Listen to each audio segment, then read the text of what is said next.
163-cü ayəsində Allah Taala buyurur ki, qawlun ma'rufun, yaxşı söz demək, yaxşı söz danışmaq, və məğfirətun və bağışlamaq, xeyrun min sədaqətin yətbəuhə əzən.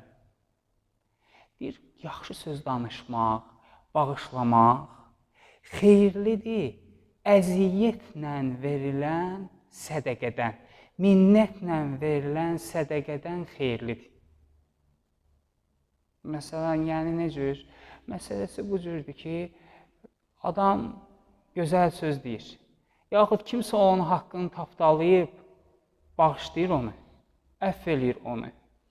O cümlədən bir minnətlə verilən sədaqədən üstündür.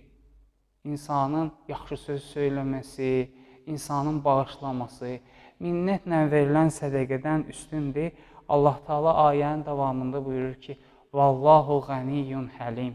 Biz Allah Taalanın Həlim ismi barəsində danışmamışıq hələ. İnşallah danışacağıq. Həlim budur ki, yəni cəzalandırmaqda tələsmir.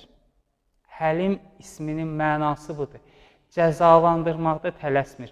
Bəndə şükrünü yerinə yetirməyib nemətin. Nə qədər insanlar var, Allah Taalaya şükr eləmirlər.